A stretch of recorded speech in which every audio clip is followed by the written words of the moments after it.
Hi, this is Banani. Our discussion today is going to be about ramping something up. Do you know what it means to ramp something up? To ramp something up means to make it more, make it bigger, make it higher. And I think of when I go into some buildings and the buildings have stairs that you have to go up and you have to climb up the stairs, right?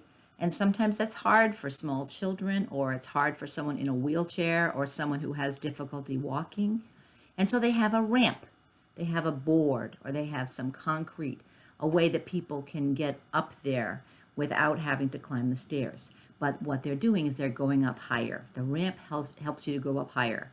Ramps can also help you to go down lower, like if you were to have a boat and you want to take your boat off of your car from the back of your car on a trailer and put it into the water, you would go down a ramp. So we're thinking about ramp is something that makes something bigger, makes something more. And so when we say ramp it up, that means make it more significant, make it bigger. So when I think about learning language and words, just vocabulary words in our lives, I'm always thinking, I want to teach more than just one word at a time. I want lots of them because there's so many words in the English language. In any other languages you speak, they have a ton of words too. So we're going to look at some words and the way we use some words, talking about one little thing, and that's when we set the table. So if you were told to set the table, if you were going to set the table, or if you went to a restaurant where they were setting the table, they would give you something. They would put something on the table. This is what it is. Can you guess by the sound? You guess? Well, you saw me too, right? So this is what they put on the table. They put napkins and plates and cups, but they also put these. Do you know what we call this? All of these things? We call them, I hope you yelled. Yes, we call them silverware. Does it make sense to call them silverware? Why would that be a good name? Yeah, they're silver colored often. Not always, but they're silver colored. So we call them silverware. So say silverware. Silverware. We also have another name for it. And you want to see what that name is? I'll show you in a minute. But we call these pieces too. So this is a piece of silverware. This is a piece of silverware. So how many pieces of silverware do I have here? Count them. And say that in a sentence. Yeah, something like there are 6 pieces of silverware here. Pieces of silverware. We say pieces of silverware. So we have knives, a butter knife, and a steak knife. Do you know why this one would be a butter knife and this is a steak knife?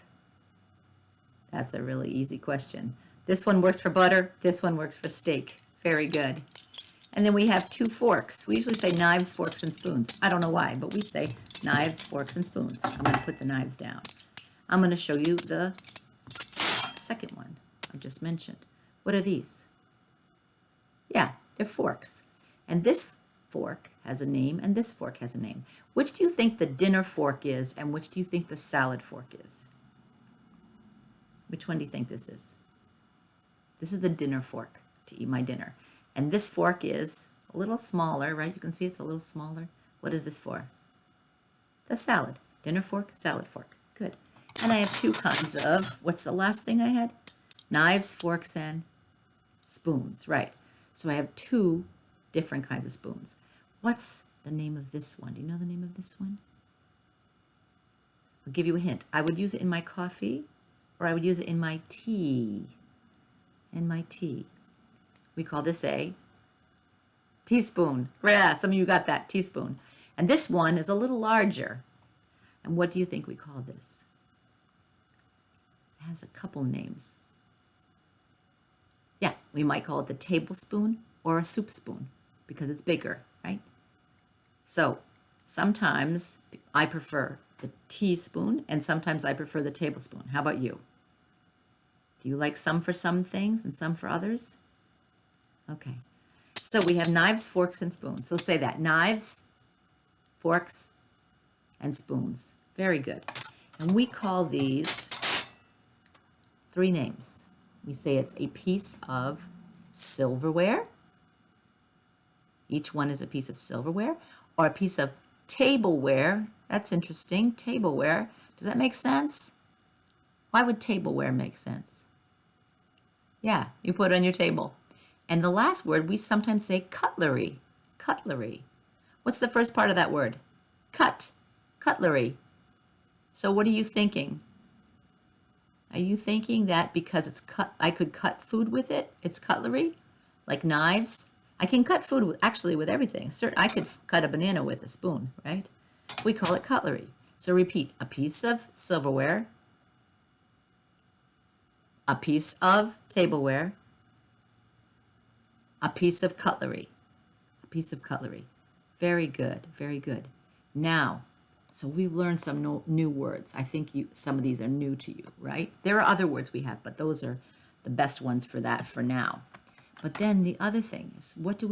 We use them, right? I use a fork to what? I use a fork to eat, right? I use a fork to eat. What could you eat with a fork? Anything. Vegetables, salads. I eat salad with a fork. Try that. I eat salad with a fork. Very good. So also I could say I use a spoon to eat cereal. Say that. I use a spoon to eat cereal. How about this?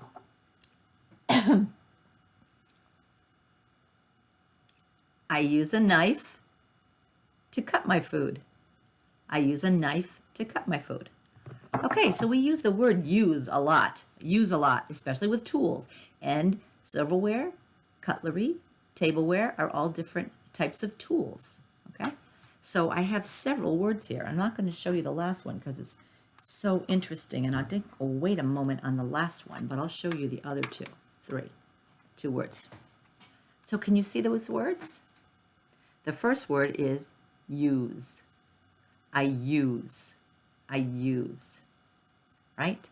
The second word is longer than use, but it looks a little bit like it. It's called utilize. Utilize. Can you see that? Utilize. Yeah. I utilize a fork to eat. And so do you probably. Then the next word is make. It's 3 words, actually. It's 3 words. Make use of. Wow.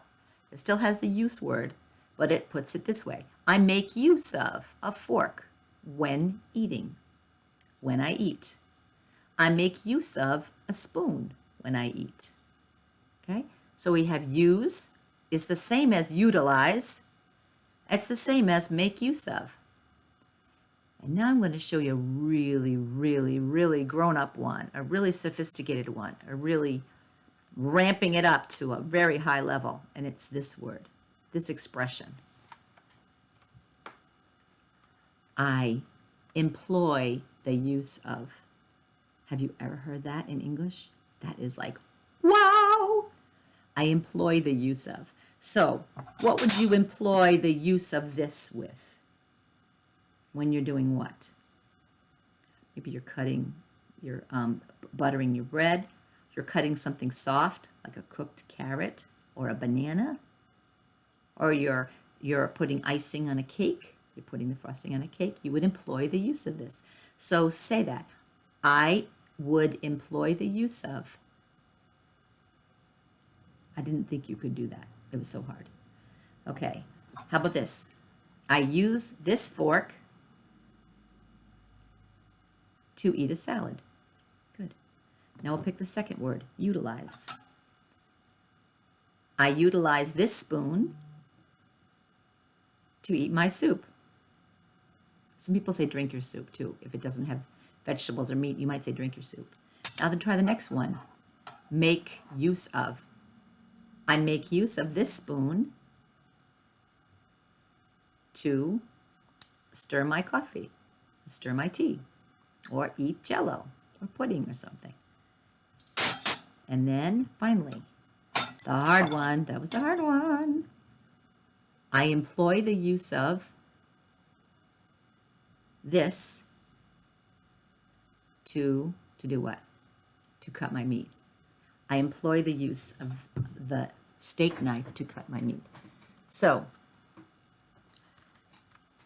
So I could put these together and make a sentence. I use a piece of silverware to eat. I utilize flatware to eat. I make use of cutlery to eat.